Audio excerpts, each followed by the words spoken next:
Chinese officials have resubmitted plans for a super embassy miles away from Westminster in an early test of the new government's approach to China. Beijing's plans for a huge embassy on the site of the former Royal Mint near the Tower of London were rejected in December 2022. But in documents lodged with Tower Hamlets Council, representatives for the Chinese embassy said this was without merit and had no basis in planning policy. It is urging officials to reconsider its planning application, which is unchanged from the one that was rejected 2 years ago. Beijing did not appeal the initial rejection, missing the 6-month window it had in which to do so. Former Tory MP Tobias Ellwood said, "There is no justification for any embassy to jump in size tenfold unless they were attempting to expand competencies well beyond the norms of routine diplomacy, which no doubt would include clandestine activity." Given China's advancing influence in global affairs, as it challenges America's dominance economically, technologically and militarily, it's increasingly important we retain a fair and transparent relationship with China, which includes calling Beijing out on behavior that does not meet international norms. The long wait to resubmit its plans has led to speculation that Beijing is responding to the change in government. Initial plans for a circa 620,000 square foot diplomatic outpost were filed in 2021. As well as an embassy, the site would also contain offices, 225 homes and a cultural exchange building.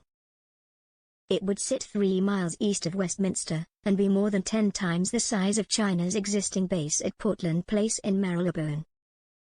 The Chinese government bought the listed site for more than £255 million in 2018. Former Tory leader Sir Ian Duncan Smith said, "China doesn't do anything by coincidence. China are now going to try it on with the Labour government, to see if it can be persuaded into giving them the embassy it wants." Proposals for the super embassy faced strong opposition from MPs and local residents. The council received 51 objections to the initial proposals, citing safety and security concerns as well as the potential risk of protests in the area. Former Tory MP Tim Loughton, who had sanctions imposed on him in 2021 by Beijing, said, "Yet again the Chinese Communist Party, CCP, government think they are above the law, oblivious to the resounding rejection of their original embassy planning application." The CCP has repeatedly been found out for abusing their diplomatic status to promote private police stations to enforce their own version of justice against opponents in a sovereign state, for inveigling spies even into the heart of our democracy and launching cyber attacks against MPs and ministers including me. Their plans to expand their embassy footprint are a blatant attempt to expand their malign activities against the UK and the West and need to be resolutely booted out as they were before. While it will be up to Tower Hamlets to review the plans for the super embassy, the project's significance means the government will likely face pressure from Beijing on the issue. China accused the former government of failing to meet its diplomatic obligations when the plans were initially rejected.